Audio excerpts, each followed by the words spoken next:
mga kababayan. Ngayon po, pag-usapan natin ay lies, hate, greed ni BBM at mga tao niya na tinalo naman ni Senator Bato. Kaya nga, sa totoo lang, sa ngayon po, sa bayan natin, you cannot trust our government. For you to be assured of fair deal na hindi naman kayo maperwisyo, kailangan hindi ka magtiwala sa ating gobyerno. Kagaya kay Bato, hindi siya nagtiwala. So what Bato did? He did all the tricks para lang maiwasan niya yung mga patibong ni Bongbong Marcos. So, ang pinakabuod ng kwento dito ganito. Una po, sa na-vlog ko na ng isang araw, kahapon, meron palang balak na hindi alam ni Alan Peter Cayetano at saka mga senador na sumuport sa kanya, hindi nila po alam na meron palang balak ang pamahalaan ni Bongbong Marcos na masama na magpahaba ng kanilang pagpamamahala sa pamamagitan ng 3-year extension na maging presidente at 3 years extension para maging senador ang mga kakamping niya at magiging 3-year extension din ang kanyang mga kakampi na mga congressmen. So, yan po ang balak nila na na-discover na lang dahil naman po sa na bulgar ni Lito Banayo. Sino si Lito Banayo? Si Lito Banayo po ay isang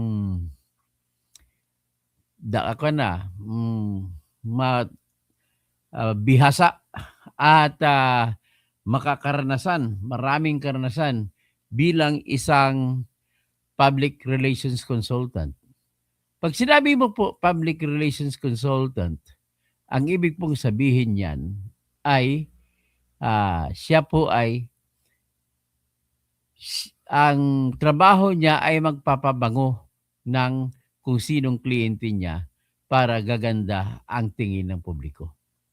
Diyan po siya nagiging magaling. Isa sa mga naging kliyente niya noon ay si Erap Estrada, si Gloria Macapagal Arroyo, dami pa, bandang huli. So sa ngayon, kay Duterte, tumulong din siya kay Duterte. Kaya nanalo si Duterte. Tapos ito ngayon, ang nakikita niyang sitwasyon, kinukuha rin kasi siya ng grupo ni BBM, natutulungan niya ang grupo ni BBM. So kaya ngayon, ganun ang rason kung bakit marami siyang kaibigang mga senador, mga congressmen na rumirespeto sa kanya, sa kanyang kakayahan, sa kanyang mga kautak. Ang kanya dyan, kakompetensya sa labanan na yan ay walang iba kundi si Representative or Congressman Ronaldo Puno. Ang trabaho dati ni Ronaldo Puno, ganun, pagpapugi. Magaling siya mag-isip kung paano magpupugi ang isang tao. Pero ngayon, siya na ay politiko na. So, ang hirap naman pagandahin mo sarili mo. Diyan mo makikita na ang doktor ay hindi niya kayang gamutin sarili niya. Okay? So ito po ang na-discover niya doon. Dahil marami siyang kaibigan, isa sa mga kaibigan niya ay isa sa mga congressman na inaya ng grupo ni Enrique Razon at mga grupo ni BBM na nag-meeting sa Soler na casino na lugar doon sa harap ng Manila Bay. Ano mo pinag-usapan nila? Pinaplansya nila na si Tito Soto pang presidente ng Senate. Pinaplansya po nila, Daryl Hispano, na ang magbubuo ng tinatawag na Constituent Assembly na magsasama-sama ang mga congressmen at mga senador. At pag magbuo na sila, gagawa sila ng hakbang na pagbubuto-butuhan nila na magkaroon ng tinatawag na amendment ng ating konstitusyon. Gusto nilang babaguhin ang konstitusyon. Kasi ang konstitusyon ang pinakamataas na batas sa ating bayan. Lahat po ng batas na gagawin sa Kongreso ay dapat sang-ayon sa konstitusyon. Nakalagay po sa konstitusyon natin na 6 na taon lamang ang pwedeng manilbihan ng presidente. At 6 na 6 na taon din manilbihan ang bawat senador sa magkasunod na termino. Ang presidente naman sa isang termino lang. Pero kung naging vice president siya kagaya dati ni Gloria Macapagal Arroyo bago siya naging presidente, hindi bibilangin yun. Kailangan na binibilang kung nahalal ka ba. So isang beses ka lang dapat nahalal kung presidente. At kung congressman ka man, dapat 3 beses ka nahalal. Pag lampas nun, hindi ka na pwede maging magpahalal ng congressman. So ngayon, napaka-utak. Mautak din itong mga, hindi mautak tawag ko rito, tuso eh. Kaya yung mga, ano bang tawag sa tuso? Kasi sinulat ko, lies, hate, and greed. Pero may relasyon pa rin sa greed. Ginagamit lang katalinuhan, tuso. So ang tawag niya wicked. Hindi ko na sa wickedness. So may tuso, ang style nila ngayon para matupad yung gusto nila mangyari po. Ito na vlog ko na itong isang araw, inuulit ko lang ngayon kasi pundasyon ito lang iba-vlog ko ngayon. Ang gusto nila mangyari ay si BBM number 1 ay ma-extend na kahit 3 taon. Okay? Minimum yan kahit 3 taon. At pangalawa, para matupad yan, ay kailangan nila ng kooperasyon ng pagpayag ng mga senador at saka mga congressmen. Para pumayag, inalok nila ni Enrique Razon ng extension na 3 taon na wala ng eleksyon ang mga congressmen. Lahat. Ilan yun? 318 yun. So, ibig sabihin, pati mga party list, lahat. 3 years. Ayaw mo pa nun pag ikaw congressman? Masarap pa kasi sa bulsa, mayaman ang pera mo. Marami kang MOOE. Maintenance and other operating expenses na hindi mo na kailangan magsumite ng resibo para hindi ka na hahanapan ng pamahalaan ng pera. Hindi ka na gagawing parang kay Sara na ipanotice of disallowance sa ipasauli sa'yo. So, yan naman ang inalok sa mga senador. Di ba senador natin na 24? Yung 12 ay graduating every 3 years. Tapos, yung mga graduating ngayong 2028 ay inalok nila na magkaroon ng term extension, 3 taon. So, para susunod ngayon sa gusto ni BBM na babaguhin nila ang konstitusyon. Sa pagbabago ng konstitusyon, ganito ang drawing nila. Gagawin nila 36 o 54 ang dami ng senador natin. 36 kung 2 senador kada rehiyon. May 18 rehiyon tayo ngayon. So, maganda sa bagay, maganda, di ba? At least may chance naman mga taga-probinsya na maging senador. Kasi sa ngayong setup, kung sino lang mga taga-Maynila na mga sikat ang magiging senador. So ngayon, ang isang kanilang panukala, kung hindi 2 senador kada rehiyon, gawin nilang 3 senador. So 54 ang senador. Diyos ko naman, ano ba naman ito? Di ba? Kung sa 24 na senador lang na mamahala na tayo ng gastos, how much more kung 54 congressmen na, senators? Sa congressmen naman, ganun pa rin ang gagawin nila. Pero pinahaba na lang 3 taon, nirigalo sa mga congressmen na term ending, o di kaya kahit hindi pa term ending, hindi na kailangan magpahalal para magkaroon ng bagong termino magiging congressman. So, grabe no. Naisip pa nila yun. So ngayon, kailangan gawin nila yan ngayong 2027. 26, kung nandyan si Sara, ang problema lang nila po, hindi nila magagawa yan kung harang si Sara. Kung nakaharang si Sara, hindi nila kayang gawin. So ngayon, given at that, wala tayong kamalay-malay. Wala rin kamalay-malay ang grupo nila ni Alan Peter Cayetano. So anong nangyari? Ang habol lamang nila ng grupo ni Alan Peter Cayetano ay kailangan may buong lakas sila na persa para pangalagaan si Sara sa impeachment. So para mapangalagaan, ay kinuntak nila si Bato, lumitaw ka, magpakita ka, agawin natin ang presidency ng Senate. Talagang lumitaw yung mama kahit 65 years old na. Buntik pa siya hindi makaabot kasi hinabol siya ng mga NBI. Hindi siya nahuli pero natumba siya, nasudsod, ang daliri niya nasugatan. At least, come what may, nakaboto siya. At senador na nga, president na ngayon ang kanilang grupo. Yan po ang nangyari dahil doon sa pangyaring yan, naisalba ng hindi sinasadya, naisalba ni Bato, naisalba ni Alan Peter Cayetano at naisalba nila lahat ang bansa natin laban sa kasakiman, katusuhan at kasinungalingan ng mga grupo ni BBM. Yan po ang nangyari. So ngayon, ito na ngayon. Dahil nagpakita si Bato, may problema kasunod. Paaristo nila si Bato. Kasi alam naman ni Bato na may warrant of arrest ang ICC na nakaumang laban sa kanya. Hindi nga siya nagkamali. For the first time, nakita, lumitaw ang kopya ng warrant of arrest hawak ni Trillanes. Ano ba si Trillanes? Sheriff ng ICC? Wala nga sinong tao makahawak niyan. Bakit siya meron?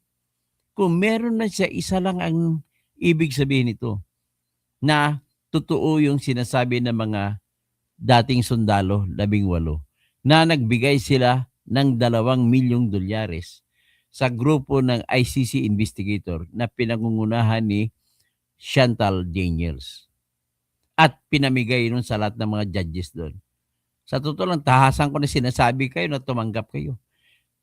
Alam mo, pag binasa mo kasi yung desisyon ninyo sa jurisdiction, wala na sa batas, sa kasulatan ng batas ng Rome Statute, walang nakasulat doon na mayroon pang jurisdiction ng ICC. Pero pinagpipilitan ninyo sa rason ninyo na andyan naman sa objectives ng ICC o ng Rome Statute na kailangan ang impunity, ang mga hindi makataong mga gawain ay dapat matigil.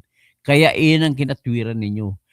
Kontra sa sinasabi ng batas ng Rome Statute ay nagsasabi na pwede lamang sampahan ng kaso ang mga tao sa isang bayan o isang bansa kung ang bansa kung saan ang tao ay nakatira or mamamayan ay kasapi pa ng Rome Statute. Sa Pilipinas, hindi na ito kasapi nung nagsampa ang prosecutor ng kaso laban kay Duterte. Actually, hindi kaso laban kay Duterte sinampa nila, kaso laban sa sitwasyon sa Pilipinas. Wala pa si Duterte, hindi pa pinangalanan nun. So, that was done on May 24, 2021. Hindi na tayo maging member noong March 17, 2019. Therefore, dapat wala. Pero anong ginawa ng court ng ICC? Kinargahan nila, appeal to emotion. Kumbaga, ang batas, hinatak nila ng tudo. Stretch beyond the limit ang interpretasyon para hindi mabitawan si Duterte. Ngayon, ginamit nila, nakalagay po kasi sa Article 127, pag mag-withdraw yung isang bansa, merong 1 taong palugit. Yan ang unang kondisyon. Pangalawang kondisyon, bayad ka sa mga utang mo sa ICC, mga membership fees at contributions. Pangatlong kondisyon ay kung may kasunduan ka na nagawa sa ICC. Dito sa Pilipinas, wala. Hanggang naging final ang withdrawal ng March 17, 2019, wala. Tapos, number 4 na kondisyon, ito dito sila humugot ng lakas na wala man lang batas na nagsasabi na iyon ang pang-apat na dahilan na yun ay pwedeng magbigay ng kapangyarihan sa paglilitis at paghuhusga sa ICC. Ano yun? Sinabi sa pang-apat na kondisyon na kung may anumang bagay or any matter under consideration by the court, ay pwede na magpapatuloy daw. Magpapatuloy yung bagay na yun. Ang sinasabi sa batas, Article 27, magpapatuloy ang bagay na yun. Naka-English. Any matter under consideration by the court shall continue to be obligated upon the Philippines that withdraw from the statute. Yan po sinasabi. Ay, Dondon. Kamusta ki Dondon? Mayong gabi. So, with that, ano ang obligasyon ng Pilipinas sa Article 127? Ang obligasyon ng Pilipinas ay ipatuloy lamang kung ano ang obligasyon niya doon sa ilalim ng anything na yun, kung anong bagay na yun. Let us now know, what is that bagay? Ano yung thing na yun? Ano yung matter na yun? Yung matter na ito yung preliminary examination na inanunsyo ni Prosecutor Fatou Bensouda noong February 8, 2018. Dahil po, examination lamang yan, ay para ka lang pulis na naghahalo kayo sa internet, anong kasalanan ni Roberto Ocampo? Ito, ebidensya, ito, ebidensya, ito, ebidensya. Ibig sabihin, nag-ikot parang kayo sa internet, tapos nag-ikot ka sa mga lugar kung saan nangyari ang krimen. Kuha ka, interview ka ng mga testigo, ihanap ka ng mga ebidensya. Meron ka nakita fingerprints, ipunin mo yan. Yan pong examination. At kung matapos mo na yun, tanongin mo piskal, sapat na ba ito? Pag sinabi ni piskal, oo, isampa mo na. So gagawan ko na ngayon ng papel, isampa ko. Pag sinampa ko, yan na po yung request for authority kung sa ICC. Ang problema sa ICC, February 8, 2018 sila nag-anunsyo na magkaroon ng preliminary examination. Nag-research sila sa mga human rights watch na mga website, sa Amnesty International, sa kung ano na mga website sa Pilipinas, ABS-CBN, dinownload nila lahat ng video ni Duterte ng salita, kill, dinownload nila yon. Yan po ay pagda-download, hindi po yan nagbibigay ng kapangyarihan sa paghahatol at paglilitis at paghahatol. Bakit? Kasi parang preliminary, parang pulis lang sila na nangangalap ng ebidensya. Wala pang formal na pagsampa ng kaso. Ang tawag nila exercise of jurisdiction. So, there are two kinds of jurisdiction we are talking about. Yung authority over the crimes na nangyari dahil member pa tayo. But, if it comes to the moment that you want to file a case against persons who committed those crimes that happened during the period that the Philippines was still a member, that is a different matter because it is very strict in Rome Statute, Article 12, Paragraph 2, and Article 13, Paragraph C, that says that you can request for an investigation into the situation in that country if and only if that country or that state is still a member of the Rome Statute or International Criminal Court. In this case, nagsampa sila May 24, 2021, hindi na tayo member. So kaya ganun ang ginawa nila. So ngayon, ang binasihan naman ng ICC, Pretrial Chamber at saka Appeals Chamber, no, meron pa kami temporal jurisdiction. Kasi nangyari yung krimen nung panahon na yun na member pa kayo. In other words, ang pinili ng Pretrial Chamber at saka Appeals Chamber na katwiran ay wala sa batas ng Rome Statute. Kaya, yan po ang dahilan ko bakit sa 5 judge may isang konsensya. Ang isang judge, tahaasan niyang sinabi na wala ng karapatan at kapangyarihan ang ICC kay Digong Duterte. Ang pangalan niya po si Judge Gotcha Lord Kipanedzi. Hindi niya pwede maisasalig sa preliminary examination. Kasi kung naka-preliminary examination ka nung time na member pang Pilipinas, then that gives a sound idea that even after 1,000 years from now, you can still file a case against Digong, and when Digong is already dead. Hindi pwede mangyari. Hindi magiging forever ang kaso. Yun ang sinasabi ko. So anyway, balik tayo dito sa ating topic. Ang topic natin ay yung pagsisinungaling nila ni Bongbong. So ngayon, sinabi ko kanina, lumitaw si Bongo, si Bato, para labang mapalitan si Tito Soto. So ngayon, ito nga, accidentally ngayon, na nagiging bayani natin si Bato, si Peter Cayetano, at natanggal si Soto. Kasi kung hindi natanggal si Soto, nako, Diyos ko, binenta na tayo doon sa tinatag na CONAS, Constituent Assembly, na babaguhin ang ating konstitusyon. At magkaroon sila ng term extension. Grabe, no? Grabe style nila. So, nevertheless, nang matapos na ni Bato ang mission niya, arestuhin na naman siya. Pinrektahan din siya ng mga kasapi niya, mga kasama niya sa mga senador. At nagpasa ito noong nauna pa panahon ng tinatawag na Senate Resolution number 44. Yung Senate Resolution number 44, yun pala, mataas din ang plano nila ni Alan.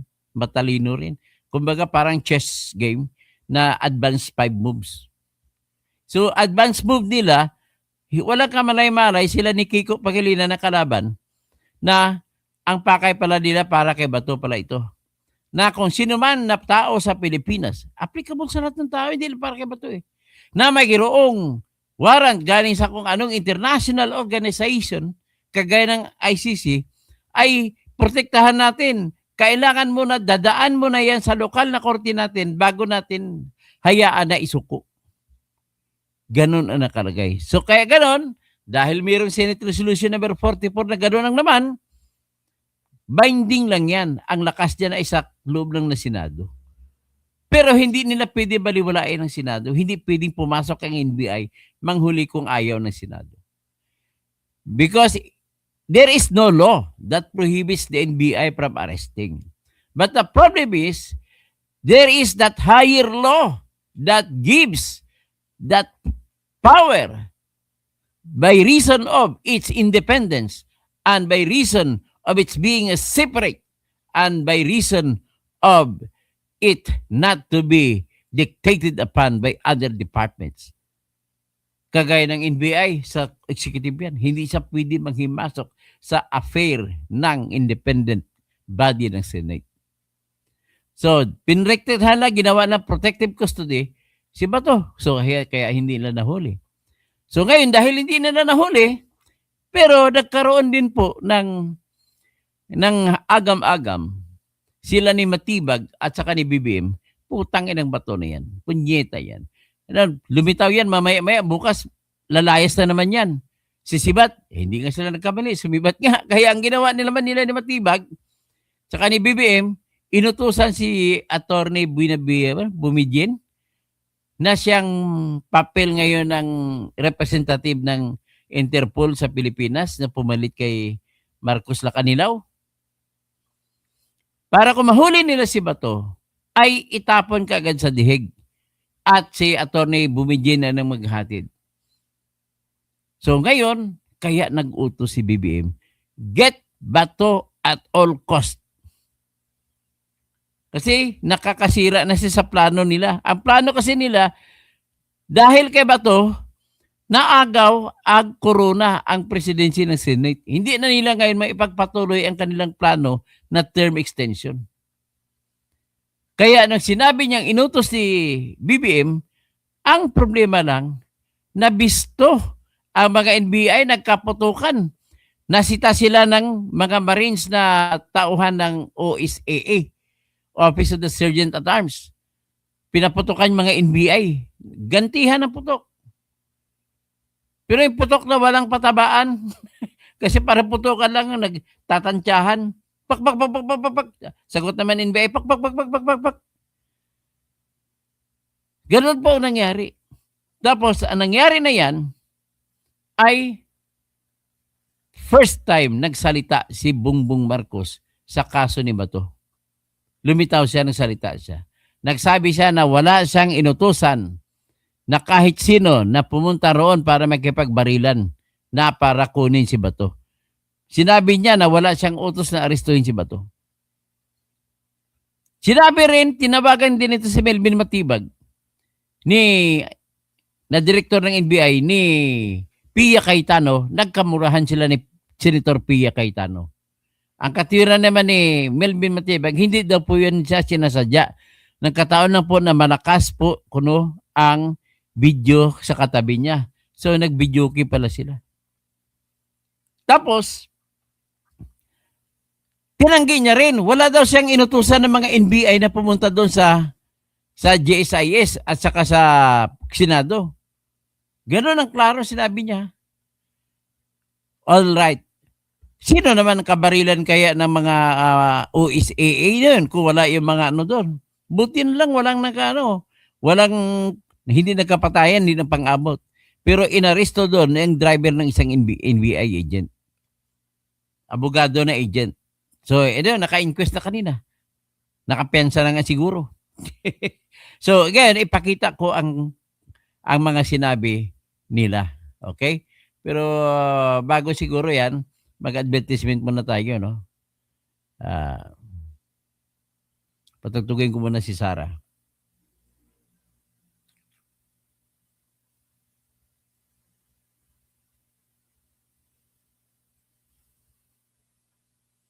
Madali lang ito. Sara, Sara, wala nang iba. Sara, Sara lang pag-asa. Sara, Sara, siya lang makapakulong. Mga kontraktor ubusin niya. Si BBM Sandro ikulong niya. Si Tamba Zaldi ikulong niya. Tapang at malasakit ibalik para bayan ay manahimik. Durugin ang sindikato sa korte, sa DPUA, sa DS Void, sa PhilHealth. Yan, ha? Sara, Sara. Ang mangyari po niyan, siya lang po makapagpakulong kasi hanggang ngayon hindi pa napakulong ni BBM ang mga magnanakaw. So, we need really. So ngayon, papunta na tayo ngayon dito sa mga kasinungalingan nila. Pakinggan natin yung pinalabas na press conference ni Auntie Claire Castro.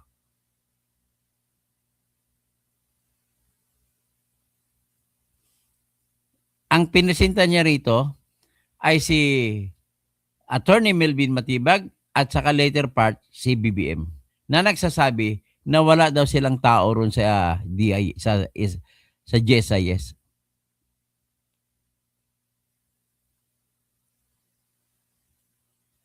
So yung primary concerns po niya. Doon nga sa nangyari. Investigation ng NBI, ayon mismo yan kay Director Melvin Matibag. Matapos ang pulong kay Pangulong Ferdinand Marcos Jr., humarap kanina sa press briefing ng Malacanang sina National Bureau of Investigation Director Melvin Matibag at Philippine National Police Chief Police General Melencio Nartates. Paliwanag ng NBI Chief, wala naman silang planong atakihin ng Senado para arestuhin si Senator Ronald Bato de la Rosa. Kung merong pagtingin nyo iba mga kababayan natin na mukhang stage ang commotion na ginawa para palabasin si Senator Bato, meron po ba kayong ganong naulinigan? Well, I will be very honest, you say Claire, no? That's the sentiment of our NBI agents. Kasi nandoon kami, of course, hindi na rin... Ang tao, tandaan niyo po, ang tao ko magsalita, to be honest with you, ang tao, to be honest, o kung ano sinabi niya, ang tao po nagsasalita na ganun, to be honest, ay hindi po honest. Yun lang para sa seguridad ng GSIS, kundi yung amin na ring mandato na siguraduhin na isang tao na may mandato de aresto ay malaman namin kung saan pupunta. Pagdedetalye pa ni Director Matibag, 5:08 PM kahapon ang hilingin ni GSIS General Manager Vic Veloso sa NBI. Gumawa siya ng dahilan ngayon na hiniling daw siya ng GSIS chief na pupunta doon kasi i-justify niya. Kasi napansin kasi niya, noong una siya nag-deny, ay napansin niya marami mga video na lumabas na nandun ang mga tao niya. Napanatilihin ang seguridad at kapayapaan sa gusali ng GSIS na katabi lamang ng Senado. Ang nakitaan niyang nagdidrill sa pinto na nasa pagitan ng Senado at GSIS main office ay bahagi ng hakbang para isecure ang gusali. At kung makikita nyo na Paano may secure mo gusali? Bakit babarinahin mo yung pintuan? Paano ma-secure? naman po, yung mga suot ng tao nagdidrill, hindi naman po pang assault. Ang nagdidrill po, tinatanggal po nila yung lock because the access from the Senate going to GSIS, yung susi po, ang report po sa akin ni GM Veloso is nandoon po. Bakit nyo kukunin ang sangkwan? Ang babuksan nyo. Ang susi nga doon sa kay Veloso sa Senate eh. Hindi nyo pwede kunin yun. So anong gusto nyo? Gusto nyo pumasok. At makapasok kayo, ay dudukutin nyo si Bato. Po niya, isara po yung lugar na yon kasi nga po, labas-masok na raw po ang iba't ibang tao. Hindi na po... Labas-masok? Akala ko ba sarado? Tapos labas-masok sabi mo ngayon? Napakabubo mo talaga na abogado. masecure yung lugar at yung mga employees. So yung primary concerns po niya. Kaya kung makita niyo po yung video, drilling tapos sinarangan po ng mga metal cabinet para hindi po madaanan na yung lugar po na yun. Kaugnay ng nangyaring shooting incident, ayon sa Malacanang, ang unang nagpaputok ng warning shot ay si Sergeant at Arms Retired Police Major General Mau Aplasca. Pagdating sa bridge sa GSIS premises, tinanong ng USAA ang NBI Pagdating sa bridge o pagdating sa tulay? agent na nakaupo, lamang kasama nga ang isang blue guard ng GSIS. Nagkilala na NBI agents at nung nagsabi sila ng kanilang pagkakakilanlan, agad nagpaputok ng warning shot si Sergeant at Arms Mau Aplasca. At dahil doon, napilitan ding magpaputok ng warning shot ang NBI agent. Ayon sa NBI Director, matapos gumanti ng warning shot ang NBI agent, sunod-sunod na ang putok ng baril na mula sa personnel ng Office of the Sergeant at Arms o OSAA.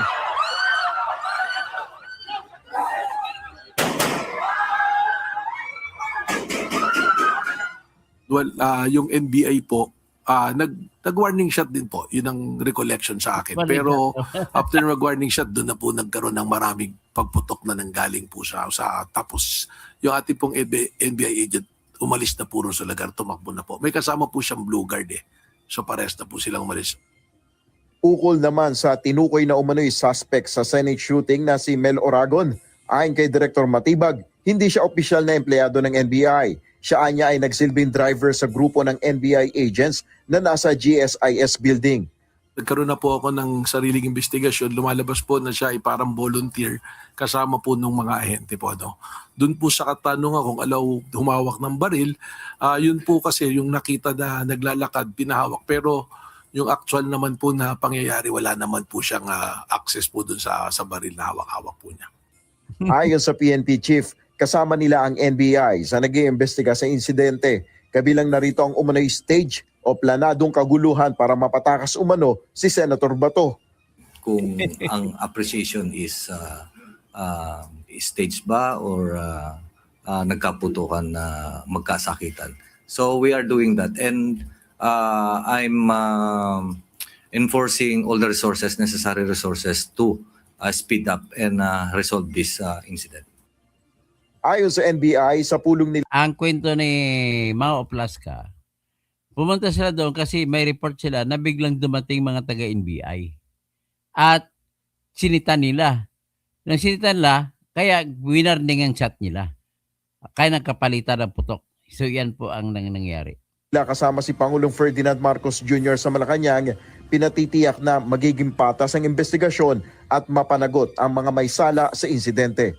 pero po, siguraduhin ng investigasyon ay makatotohanan at parehas at lumabas kung sino talaga ang mga may pagkukulang at kung ano talaga ang may mga pananagutan at siguraduhin tawagin at pananagutin yung mga tao may pananagutan sa pangyayari. Pero ikaw, kasi problema tayo, Iniimbestigahan na rin nagsisinungaling ka, Matibag. Sabi mo wala, ngayon inamin mo na. ng PNP at NBI kung nakaalis na nga si Senator Bato sa Senado. Ayon kay Director Matibag, sa una nilang pag-uusap ng Senate leadership, nasa pananagutan anya nila ang senador na may arrest warrant mula sa International Criminal Court. If you recall, sinabi po ng mga senador that Senator Bato is under their protective custody, di po ba? At yun po yung naging consideration ng NBI kung bakit hindi po namin ituloy yung paghuli. Meaning, nung sinabi mo pong under protective custody, meron po akong sinabing statement noon na sana pagkakailanganing iharap si Senator Bato sa isang mang korte o kung saan mang ahensya na kailangan siyang humarap, ang Senado po ang may karapatan. No? Ibig sabihin sila yung may responsibilidad po na iharap po si Senator Bato. Sa huli tiniyak ng NBI at PNP na agad nilang ilalabas ang resulta ng kanilang investigasyon dito sa nangyaring insidente sa Senado. Yan muna ang So anyway, nais ko lang i-point out dito kasi yung unang mga anunsyo ni Matibag ay wala daw siyang inutusan. Pero nung lumabas itong video na ito, dito siya nagulantang. Tingnan yung video na ito na mga NBI agent na nagbabarina sa side, sa gilid, sa pintuan na nasa dingding, nasa side ng GSIS para kung mabuksan nila yan, ay pwede ngayon sila lumusot doon sa Senado, diyang kabila Senado. So, tingnan ninyo itong nag-viral, mga 8 million, 9 million na po nakapanood nito. Tingnan po ninyo.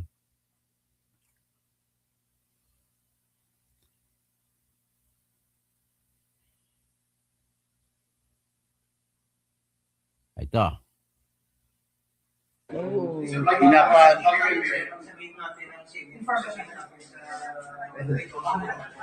Yan. Kaya hindi siya nakatanggi.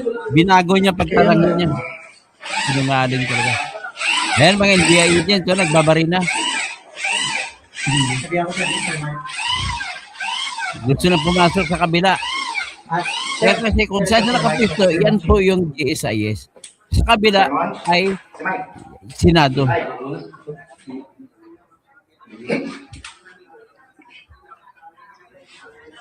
Oo, binanggit na ni Diction, kasama ni Diction team leader ngayon. Magdi-deploy sila lahat. Yung mga rin nakapag-deploy na.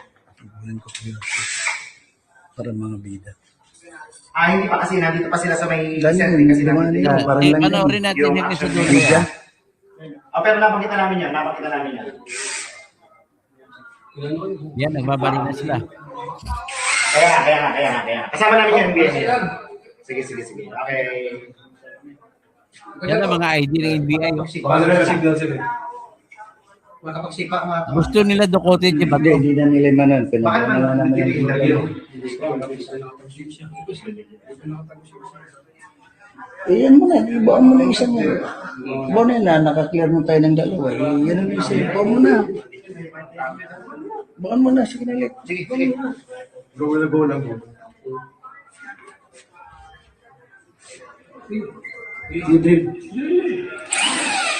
Ang hindi nila alam, sa kabilang banda, sa kabila, marami mga reporter na nagre-record sa kanilang cellphone. Nuts. Yan, huling-huli, tunog na yan.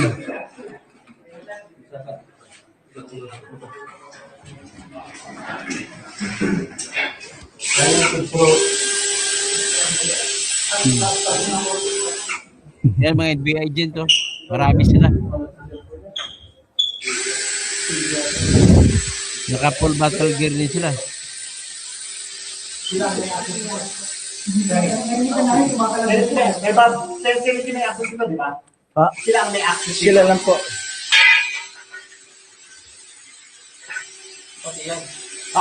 Sir, sinay ka na lang. Sila sir, mayroon control. Marami nag-cellphone na kala dito tayo papasok. Kasi baka nilid ko, baka dito nilid yung mga bida. Baka kung lugar na Kasi maliwanag eh. Sir, temporary board, ilalak namin. Baka anytime Ano may nga rin ito cycle. kanina? Ano ba yung mga... Oo. Ang problema pa kasi nila, may janitor dyan na nag-record. At yan po ang nag-post sa online. Pinapost niya sa ibang tao. At nang napost na sa online, mga sabang nag-usap tayo guys, siguro mga 10 milyon na nakapanood. Kaya hindi na maitatanggi ni BBM at saka ni Matibag. So ito ngayon, sinabi nila na wala ito. Tunghayan natin ang ebidensya na dumating ang mga NBI dito sa GSIS side the building ng Senado. Okay. Teacher Mark Ax, paggamit ng video mo ha. Gagamitin ko lang.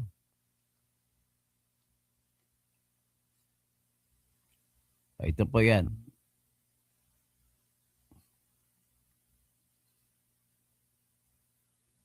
I-out natin muna yan. Dito muna tayo sa yung video na kung makita dumating ang mga NBI agent. May saban na may tatak na NBI. Pumunta sila doon. Anong business nila doon? Hindi pidukutin si Bato.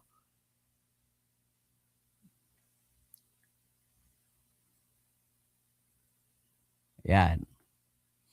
Hiniram ko lang muna sa vlog ni Teacher Mark X, ni Timar.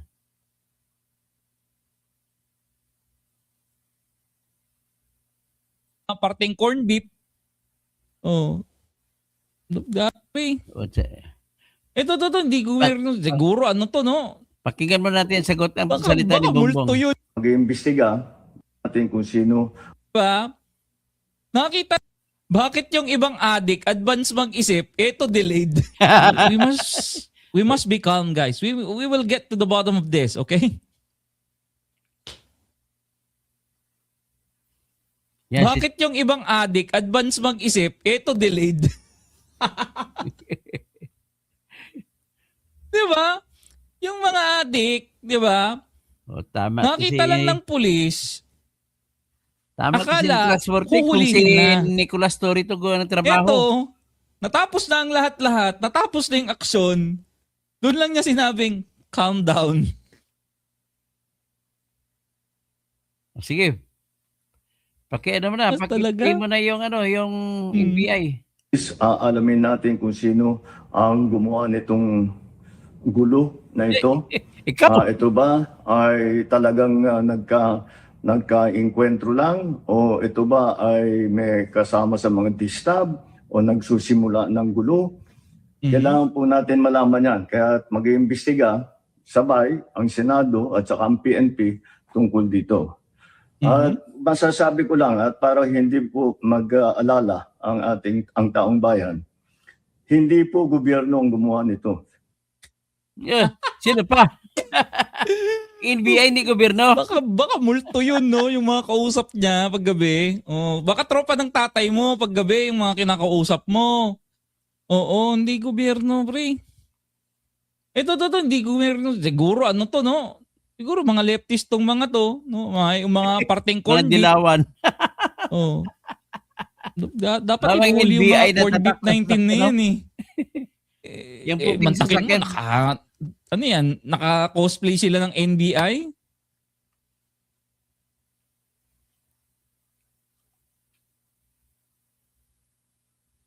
Okay. Baka NPA naman, Tits. Ayun na, nag-cosplay nga sila ng NBI, pati yung kotse nila naka-cosplay. Kanyang kalupit, yung mga NPA ngayon. Marami na bumaba, Diba? Cosplay. Uso naman kasi cosplay ngayon. May convention dyan na GSIS building. Oh, yan. Iniwas talaga. Ano to? Ang taong bayan. Masasabi ko lang at para hindi po mag-alala ang taong bayan, hindi po gobyerno ang gumawa nito. Walang pumasok na tigalabas na sundalo, na militar, na NBI sa Senado. Ano to? rito? Ano yan? Ano tawag mo dyan? Ano tawag mo rito?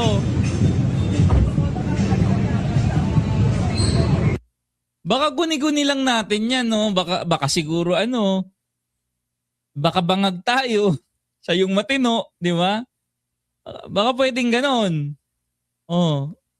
Baka cosplayer yung mga yan. Di parte ng gobyerno. Iwas talaga.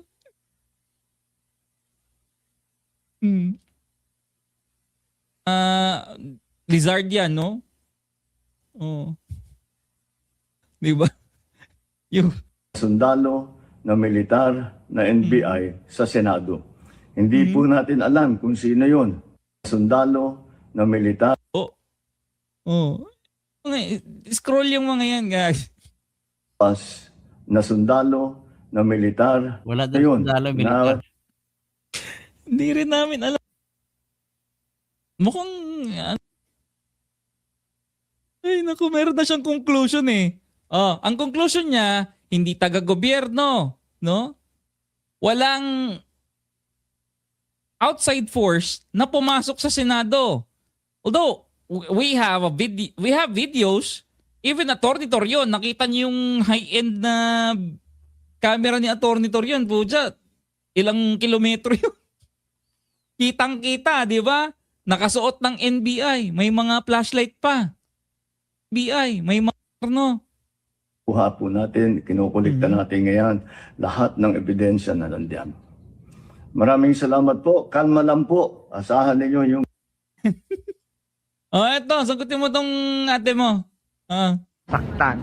Kaya eto nga, Attorney Bomediano, kung sino ka man, sana ipaliwanag mo kung paano ito nangyari na sinugod, linusob ang Senado at nagkaputukan sa amin dito sa mga senador ng ating republika. Hindi ito dapat nangyayari sa Pilipinas, higit sa lahat sa institusyon ng Senado. Diba? Wala na tapusin na muna natin dyan, guys. Maraming salamat sa panonood and I'll see you tomorrow, no? Tanggalin natin ang kay Teacher Mark Reacts. So, yan po ang actually sa ngayon ay nagsampa na ng kaso, ng urgent na kaso na petition kanina, na motion sila ang abogado ni Bato. At sinumbong niya yung mga nangyayari, yung mga barilan, mga putukan. So, ngayon, hiningi naman ni Aimee kay BBM, sa kapatid niya, na tanggalin si Matibag na National Bureau, saka tanggalin si Attorney Eleuterio Dungalio Jr. at saka si Attorney Jerome Bumidiano. Ayun, pinapatanggal ni Aimee. So ito naman, pakinggan naman natin si Mau Aplasca, yung si General Aplasca na nagpaliwanag kung anong totoong kwento sa putukan. Pakinggan po natin.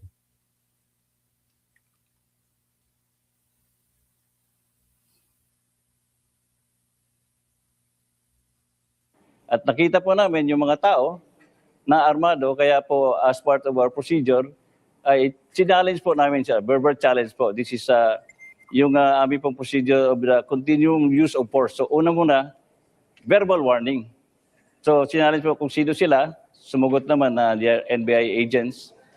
Pero nung sinabi namin na bakit kay armado, ibaba niyo yung mga baril nyo, instead of lowering down the firearm, tinaas po nila yung baril, kaya nagpaputok po kami ng warning shot. Nagpaputok sila ng baril, sir? Ang NBI?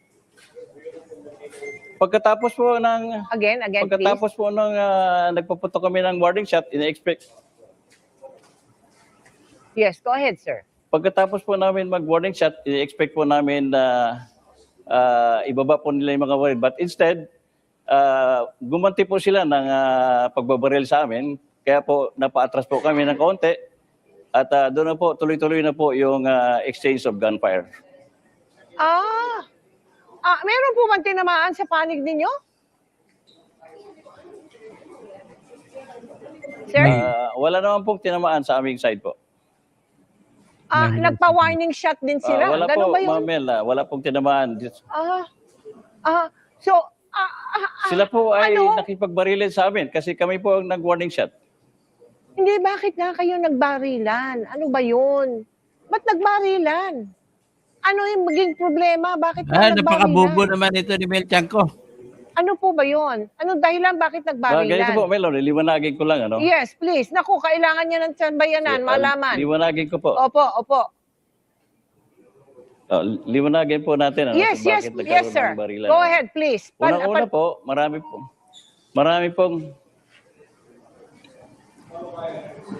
pong kaming mga reports na may presence po ng armed individuals dito sa paligid ng Senado.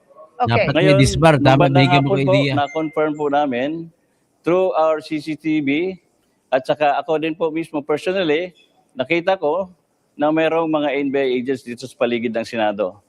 Kaya po, nagpaalam po ako kay Senate President na pupuntahan ko po yung mga nakita sa CCTV namin para i-check kung talagang sino at totoo ba yung nakita namin. Okay. So, hindi naman kalaban yun kung NBI. Nakita mo, Nung NBI. nandun na po, Yes, go ahead. nung And nandun then? na po kami sa exit,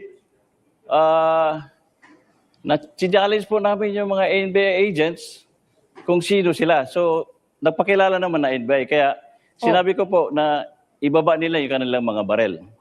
Oh. Ngayon, instead of lowering their firearms, Oh. nagtaas po rin silang barel, kaya po, nagpaputok po kami ng warning shot.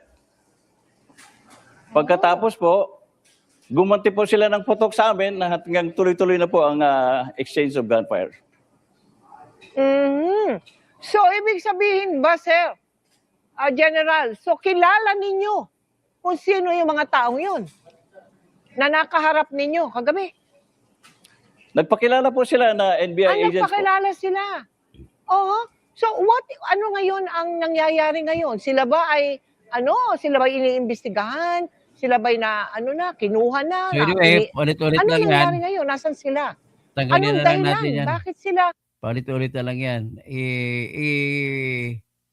Ikarga ko po rito yung pagtanggi ni Matibag nung una para lalabas na sinungaling talaga siya. Para yung bandang huli, aminin niya rin na may mga NBI pala doon. Pero dito tinanggi niya, tingnan nyo. Dito kami ngayon, we are here in Sequoia Hotel. Sequoia? And dito lahat ng regional directors and officers. We're having fellowship dahil planning namin ngayon. So wala ka sa Senado? So, wala po. Wala kami. We are on stand down because that's the instruction. Sequoia Hotel, dyan lang sa may gilid ng ABS yun eh. Wala daw sila doon sa NBI, sa Senado. They were in stand down. Pero you are on stand down. Wait, Director, ang order sa inyo stand down. So, sino nag-order sa inyo na stand down? Wag pumasok sa Senado. Ano yung order? Sino nagbigay ng order na stand down? Teka, nag-freeze lang si Director Matibag. Lapit lang niya, pwede naman siya. Una po, Ma'am Karen, ganito, no? May agreement kami ni Senator Alan, hindi kami papasok. So, stand up muna yun. At the same time, under po na pong order from sa coordination po with all the agencies involved, hindi po kami mag-i-effect ng arrest. Kaya wala po kami ngayon doon. Ito po ngayon, nakita nyo, ito yung stage. Ayan, may mga gitara pa. Ayan po yung mga officers na regional directors. Director, sorry si Tony Velasquez po ito. Sino po yung mga kasama ni Zian Ambrosio kanina? NBI yun, oo. Tao nyo yun, di ba? Kasama niya, kanina pa po yun, maaga yun, dahil may request lang po si GM Rick Veloso to check the security of the perimeter. Kanina pa po yun. Maaga pa po yun. Attorney, yung sigawan daw ninyo with Senate President Cayetano at ni Senator Cayetano, Ikwento nyo. ano nangyari? Ba't nagsigawan daw kayo? Ganito po, actually, Actually, malakas yung boses ko kasi may tumutugtog kanina, kumakanta. Tumawa po si Senator Lawrence sa akin, ang unang opening sa akin, ang sabi, palisin niyo yung mga agent niyo rito, pinuputokan kami. So sabi ko, teka muna, wala ko kaming mga ahente dyan. Saan ho, pahuli niyo ho. Tapay na nga yung pahuli niyo. Sabi ko ganun, wala kami kasi. Tapos nagkataasan na ng boses, sumisigaw na si Senator Pia from the background, naka-speaker pala ako. Sabi niya, do your job. Find out kung sino. So ibig sabihin, akala niya yung nagkaputukan, mga tauhan ninyo. Yun na po, yun ang allegation po sa amin. Oh. Yun na po. Kaya Hindi kailangan... mo na kami tinanong. Pero, Director, sino ang nagpaputok? NBI ba yun o PNP? Hindi ko po alam dahil Hindi pa wala nila nga po alam. kami roon. Ganito, Hindi, pero may utos ka ba, Attorney Matibag, na salakayin o puntahan ang Senado para arestuhin si Senator Bato de la Rosa? Wala po. Wala. Wala Okay. po. 100% wala po. So, kailangan- If somebody na gumawa nun, hindi po NBI yun. If sabihin na may ganun po, we have to make that person answerable. Kasi kailangan balikan din namin yung reporter namin, si Zian Ambrosio, dahil nung oras na nagre-report siya ng live sa TV Patrol, ang alam po namin, kasama po niya, mga ahente po ng NBI. Well, yung pong kaninang sinasabi, hindi po sa Senate yun, sa GSIS, based on the letter ni GM na pwede ba magpalang tao just to check the perimeter dahil nagkakagulo. Okay. So doon lang po sa GSIS, not on the premises of Senate po. Sige, dahil Wala pong mga baril yung mga tao po. Walang Walang baril baril. ang mga taga-NBI. Saan ang galing putok? Wala po, dahil hindi po kami talaga pupunta ron because that is the agreement and that is the order po. Okay, sige. Alright, ang tanong ko lang, Sige Director, na. wala ba kayong urgency na pumunta sa Senado ngayon? Kasi isipin nyo, may putukan na nangyari kanina eh. Hindi ba dapat magpunta kayo doon? May We are order. already been alleged na doon na eh. Kami na po yung pinagbibintangan na pag pumunta kami ron, baka naman maturo pa kami o kaya magkaroon ng commotion na akala naggugulo pa kami. Trying to protect my people naman po. Teka muna, parang weird din na aakusahan ka ng Senate President at ng kapatid ng Senate President na hindi mo naman ginawa. Parang weird yun. Sigurado siya na tauhan niyo po ang gumawa at nagkakaputukan doon. Ang mabigat po dyan, wala pa nga tayong investigasyon eh. May natuturo na kami nakagad. Yun na po nga yung tawag sa akin eh. Okay. Yun na po yung tawag sa akin. In fact, ang unang tumawag sa akin, si Sec Jen Dong Mindo. Sabi ko, pare, wala kami dyan. Nandito kami. Kung gusto nyo, pumunta kayo lahat dito sa Sequoia Hotel. Andito lahat ng opisyal. Sige, so... Dito po kami. Nagsimula po yung planning namin alas 8. Hindi po ako umalis dito. Okay. Buong araw po ako nandito sa hotel na to. Alright, so ang usapan, just to be clear, Director Matibag, wala munang kikilos para magsilbi na arrest warrant kay Senator De La Rosa ngayong gabi. Tama po kasi may coordination meeting pa po kami sa agency Okay. sa pangunguna po ng DOJ. Sige. Okay, sige. Uling tanong na lang, Director Uling tanong. Matibag. Uli na. Nakita sa TV Patrol live video, merong mga sundalo doon, long firearms. Taga saan yun, sir? Hindi ko po kaya sagutin. Dapat po sila magpaliwanag doon. May maris. Actually, nakikita ko po sa page sa Facebook. May mga hindi nga sundalo, mga nakasibilyan, may mahahabang baril sa loob ng Senado eh. Yung mga security daw, yun ang mga ibang senador. So categorically, Attorney Matibag, sinasabi mo, hindi pumasok Ang NBI. ng Senate premises ang mga tauhan ninyo. Wala kang utos na ganun at walang taga-NBI doon. Sa Senate premises. Wala po. Sa Senate. Categorically, wala po, GSIS Sir meron. Alvin. Oo. Wala po, Sir Sige. Tony, Sir Sige. Alvin at Sir Ma'am Karen. Okay. Andito po kami. Ah, Pagpapunta po kayo reporter dito, abutan niyo po kami. sige, maraming salamat ha. Si Mamaya, NBI Director Attorney Melvin Matibag. Kakapihin tayo ni... So anyway, The Honorable na lang. Faustino Boji D. III, Speaker, House of Ipakita ko na lang yung Representatives, tao na Batasan kawawa na Hills, Quezon inaresto. City. RE, Articles of Impeachment against Vice President Sara Zimmerman Duterte. Your Honor, the Senate is in receipt of the resolution setting forth the Articles of Impeachment against Vice President Sara Zimmerman Duterte, including all annexes thereto, transmitted by the House of Representatives. Dali, Pursuant to Rule 1 of the Senate Rules of Procedure on Impeachment Trials, Ito muna, ipakita mo natin yung taong inaresto.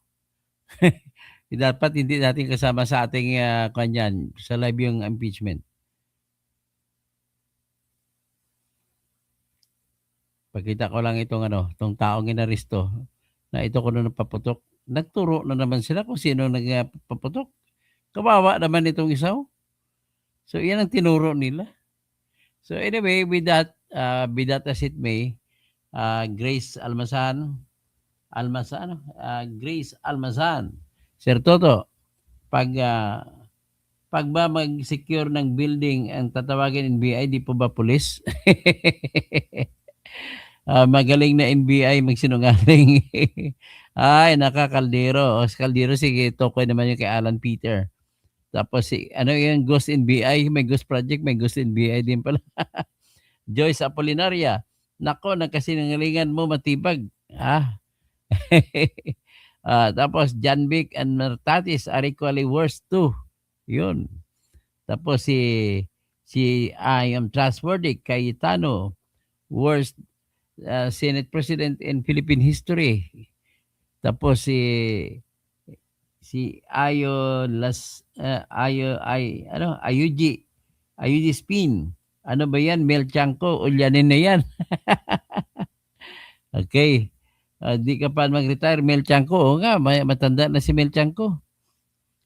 Tapos lumulusob ng iba, sabi ni Pipito, na walang paintulot, pumasok, siyempre, warning siya. Siya ang may usaha. Tapos ito, K3RO. Naka-lockdown ang Senado, may nagpupumilit pumasok. Ayun, nagbabari na sila doon para pumasok. Tapos si Dato Hranding, ang bubo mo talaga, Mel Tiangco. Matanda na, ulyanin na. Pretty Boy Ugly. Good Toto, Terodor, hindi lang tanggalin, dapat ipadisparpa itong NBI niya, abogado. Tama, no? Tapos, Dr. To, magandang gabi po. Wala po si Senator Bato, mahirap na madali. Nakasibat na po si Bato. Naisahan sila ni Bato, nakasibat na. Kasama si Rubin. Sumakay siya kay Rubin daw ko, no? Pero di pa natin beripikado yan. Sabi lang ni Trillanes, sumakay kay Rubin. Tapos, UG Spin. Ay, hi. Daming hi mo, Ore, may isang ali. Okay. Tapos tawa ng tawa siya. Si Pipito, sino pa? Yan. Hanggang dyan na muna tayo. Magandang umaga po sa inyo lahat. Pakis-paki.